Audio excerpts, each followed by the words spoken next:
UK Punjab Vidhan Sabha session ended yesterday. The usual hullabaloo associated with the Vidhan Sabha proceedings was missing during this session. There were hardly any adjournments, there was no pandemonium in the House, the proceedings went on smoothly. I'm Ruchika Khanna, and today I'm joined by my senior colleague Mr. Rajmeet Singh in this episode of Decode Punjab. Rajmeet ji, why do you think the Congress appeared to be on the back foot during this session? Yeah, first of all, you must see that there are two crucial members have been Raja Vading and this Gurdaspur MP Randhawa have been elected to the parliament. So I think the main the firepower or the people who would ambush would confront the treasury benches were missing this time, and moreover. Most importantly, with the elections, in the neighbouring Haryana. So I think the political priorities. You are saying yes. that because of the elections in Haryana and this talk of the possible Aam Aadmi alliance, Party yes. and the Congress going in for an alliance, that affected the proceedings. You think that is why they were the opposition benches were unable to take on the treasury benches? Very rightly pointed out. You must have seen that the CM was hitting less on the Congress also. He was targeting Akalis more, and he spoke about BJP also on the concluding day. That's right. But the attack, the target this time was somehow not Congress. So, it was the Akali Dal, in spite of the fact that the party has been reduced to just 2 MLAs. Yes, he was addressing the larger audience, the voters, the electorate, larger audience. It's the live proceedings of the House. So I think the political compulsions of AAP and largely Congress, was visible in the House. Okay. Rajmeet ji, there's been a lot of talk about the Aam Aadmi Party seeking about 10 seats in Haryana, and the Congress, in view of that, the Congress will get about 20 seats in Delhi. Are the Punjab Congress leaders okay with this alliance with the Aam Aadmi Party? Are the Punjab Congress leaders okay with it? That is my question. Punjab Congress leadership is in a catch-20 situation. Last time the elections happened in the parliament in Punjab, they had vehemently opposed AAP alliance. So they were successful in getting 7 seats. Now Pratap Bajwa yesterday said that he would oppose alliance because it's very difficult for them. They are opposing AAP in the by-elections also. They opposed in the parliament elections also. And on the other hand, they would be campaigning for joint, if it happens, the alliance between them in Haryana. So it's a very difficult situation for them. So they want to keep themselves out of it. So you mean that even if there was an alliance between Aam Aadmi Party and the Congress for the Haryana polls, the Punjab Congress leaders would stay out of the campaign? So how will they? This is a very tough situation for them. They have been, the by-elections are also in Punjab. And so far it's unclear if the alliance would also translate for the 4 assembly by-elections. So the opponents can rightly, BJP will try to cash on it. See, there's double standards. Because either the poll would have happened parallelly. They have not happened parallelly in Punjab and Haryana. Punjab has already done parliament. By-elections are due. Haryana is going for assembly elections. So I think political compulsions are forcing them to stay clear of this for the timing. So Rajmeet ji, what do you think that the Congress was not sharp enough in its attack on the government because the likes of Sukhjinder Singh Randhawa and Amrinder Singh Raja Vading were missing? Is that the only reason? No, I think they did try to cash on they tried to raise the issue of this police and gangster nexus, but somehow it was lost in the they could not hold on to the argument they could not sustain the argument because there were no walkouts, as you rightly mentioned. So I think they were not blunt. They were not forceful enough. The firepower was missing. The firepower was missing. But another important thing is to see is that the CM yesterday. But I would like to ask you a question. And the CM yesterday, because elections in Haryana, he's the face of one of the major faces of campaign for Haryana also, and he was trying to address a large issue of agriculture crisis, and then the sacrilege issue, and the farmers issue. So how do you think his conduct and speech would translate into votes in a larger perspective in Haryana and Punjab? See, at this point of time, I think the Aam Aadmi Party is not willing to yield any political space to any of the opponents, at least in Punjab. Okay. This said, this assembly session, the farmers' unions, in fact, tried to play the most important role. Yes. When the biggest farmer union of Punjab, the BKU Ekta Ugraha, they converged in the city and they said that we're sitting here in a protest. Yeah. We're going to be sitting here. They got in, thousands of people from 18 districts. Yes. There are about 200 units of the BKU which got their representatives to the city. On the other hand, the constituents of SKM, there are about 30 odd farmer unions which are constituents of the Samyukt Kisan Morcha.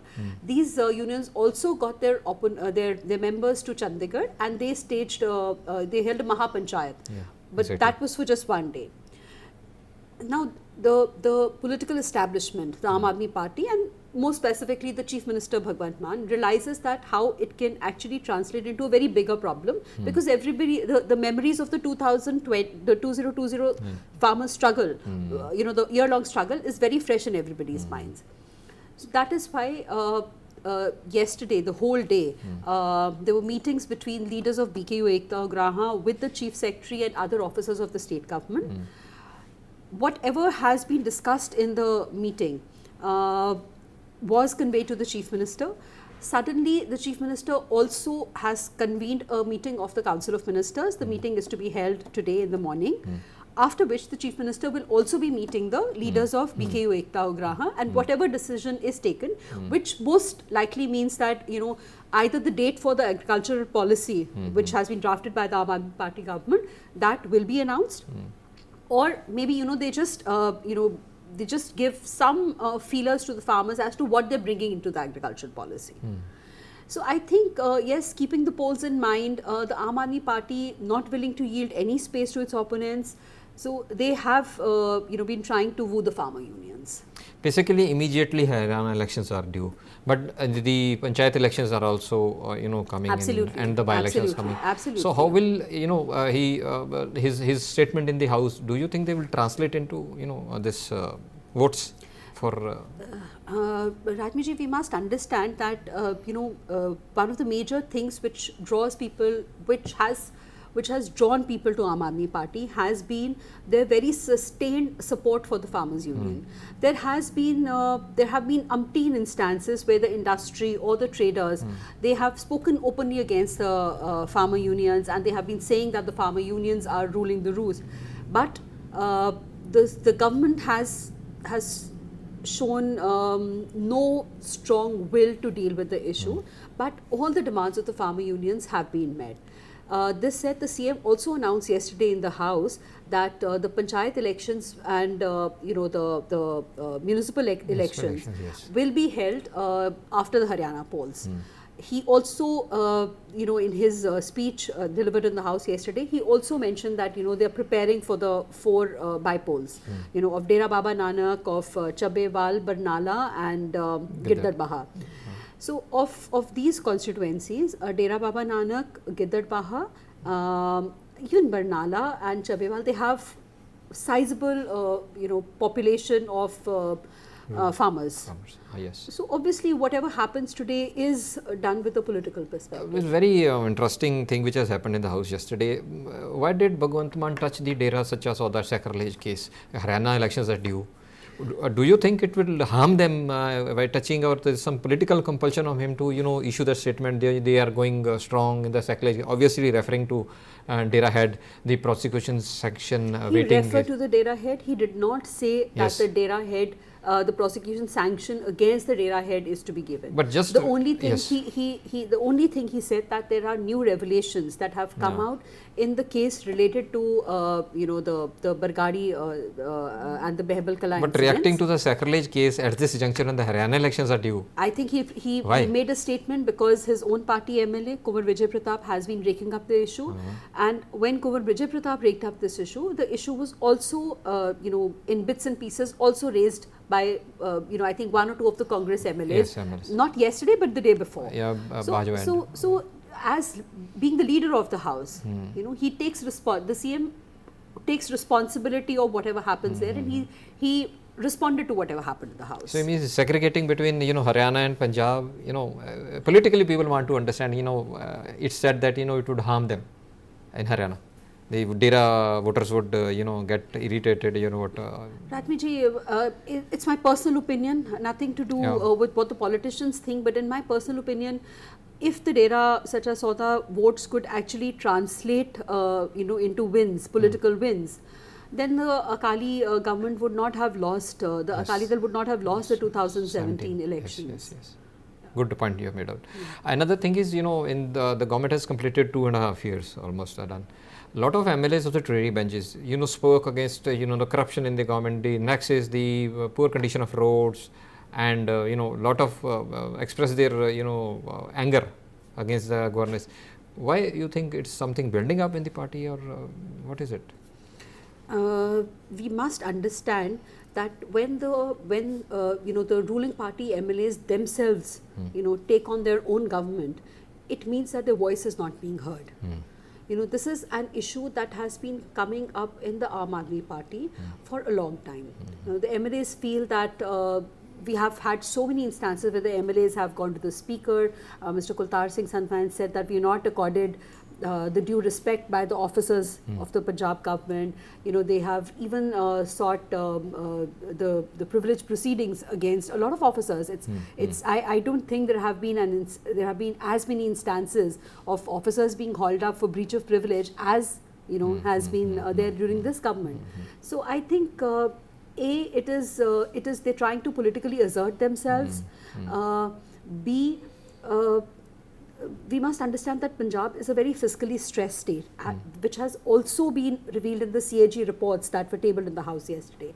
So there is absolutely no money for with the civic bodies to actually deal with civic issues. I mean, if you recall that the issues raised by almost every MLA of Amritsar were related to the civic issues. The sewerage, the water supply pipelines getting damaged, and the sewerage getting mixed in this, the roads not being built,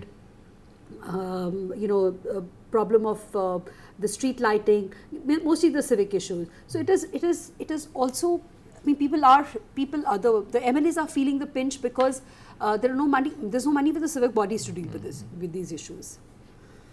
So, Rajmeet, one of the most important bills that was brought in the House during this 3-day session was regarding the doing away with the NOC. Yes. So, could you explain what does it translate into? There are 14,000 illegal colonies in the state. What does the government doing away with the NOC translate into? Yeah, first of all, you must understand this is a very larger issue. They're not officially there are 14,000. Unofficially it's more than 3 times the number.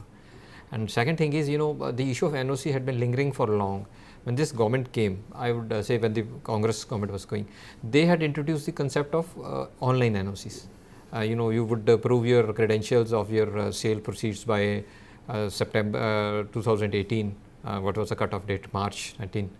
And then you can get the NOC for getting the civic communities, power connection and all. But now they were not getting an NOC because there were a lot of legal encumbrances, and there were issues with the revenue department. So now the government, with the elections in mind, the civic and the urban elections are in mind, and these illegal colonies are largely around the cities. They are not in rural areas. Primarily they are semi-urban or urban areas. So in many cases, the genuine buyers have bought the property on the cut-off date. The cut-off date they are given the 31st July 2024 this year.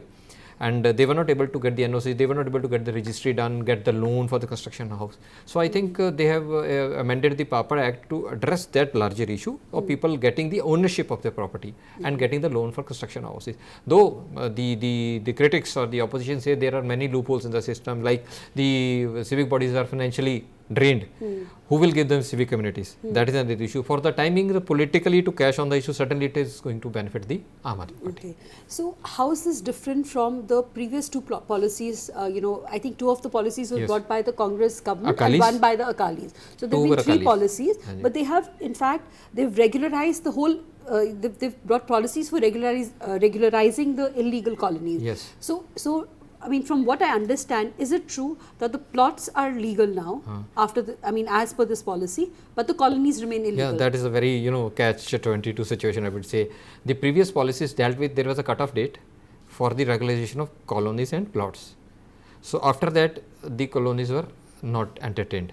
They had to prove the sale proceedings till 2018, the last policy amended by the captain government. Now they have done is they have facilitated the individual plot owners up to 500 square yards, but they have said that the colonies will not be regularized. So as I understand, what the government has done, because the Chief Minister reiterated in the House that the previous policies were, every policy mentioned that this will never be done again. This is the last time it's being done. But then if 3 policies are being brought and every time, there are more illegal colonies mushrooming. So do you think that this policy where they said that only the plot owners in these colonies will get the civic amenities, but the colonies will not be regularized, do you think it will stop the mushrooming of the illegal colonies? Until there is strong enforcement by the development authorities, local government, it cannot stop because it is still happening in Punjab. Secondly, in most of the illegal colonies, Bhagwant Mann, the CM was referring to, they have been cut by the farmers, landowners, and they are nowhere to be seen. People are left in the lurch. So probably, this will benefit the people who have bought till 31st, but they have to, enforce. Like one of the MLAs, Bhagwant Singh, mentioned that 95% of the illegal colonies. Right. That was a shocking figure. Yes, that was a shocking very figure. Right. And he said that Punjab is the only state he knows of where there are so many illegal colonies. Yes. He gave I think he gave a reference of Haryana and Uttar Pradesh. Yes, he gave a reference exactly. And most of all important is, why will the people go for with a hefty license money and CLU to Gamada or the other level if get plot in this illegal colony. So the government has to strike a balance and has to enforce that because the urban infrastructure is going for a toss in Punjab, has gone for a toss. But don't you think this also highlights, the very, very urgent need in Punjab for having affordable housing? Because property prices are shooting like anything across most major cities. The Tribune did a story recently about, a house in Chandigarh being on sale for about 200 CR. Exactly. Yes. So don't you think it brings, So they have a policy, I think, but it is still what under. What are they doing about affordable housing? They have, they had a policy with the local government and with the housing department. I think another amendment is pending with the Chief Minister. Okay. There is a policy, but thing is, the demand and supply is a question of the demand is more. People want a cheap house. The houses offered by the builders is expensive. That's cannot afford in the urban areas. So people will go to these illegal colonies. Obviously. So you have to strike a balance and have an enforcement of the law and provide housing to them, because the the population is crossed 3 crores in Punjab. So the figure is more than 3 crores. That's right. It's going more. Yes. So the government has to urban infrastructure, roads, housing, civic amenities should be one of the top priority, but it is for a toss, gone for a toss. Rajmeet, on this note, I'll just come to the last question for this episode. How would you rate the performance of Akali Dal and BJP and the one BSP MLA, also the independent MLA Rana Indra Pratap? Akali Dal was missing literally. Ganeev was there, and Sukhi is already moved to. Ganeev Kaur Majithia was there for 2 days. She did ask 2 questions. Yes. And Sukhi, Dr. Sukhi was already shifted to AAP. Was there, but he's shifted, but technically he remains. It's a very catch-22 situation. Because technically he remains with Akali Dal, though he's shifted loyalties to Aam Aadmi Party.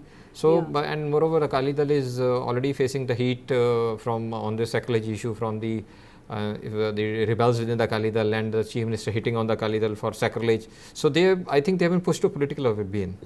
So again coming back to the question, the question that you said that the main target of Chief Minister was Akali Dal. When the party is politically gone into oblivion, heading towards oblivion, let's put it that way. When the party is heading towards oblivion, why do you think the Chief Minister would still want to hit out at the Akali Dal? Because without hitting in the sacrilege issue, they cannot make a point. They were the people who have been blamed for it. He did not mention captain yesterday. You must have pointed out.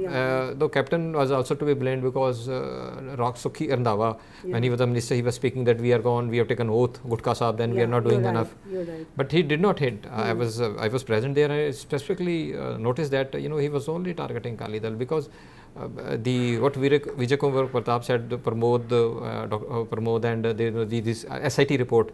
So how it was, they were trying to cover up and delayed it. So it's the complicity of the Congress government also, but he did not touch because of the Haryana elections, Yeah, obviously. that's And right. so it was a very smart move by the Chief Minister. So, on this note, we'd like to thank our viewers for joining us on this episode of Decode Punjab. Please continue reading our newspaper, which has been your favorite newspaper for decades. Please continue to follow us on all our social media platforms. Thank you.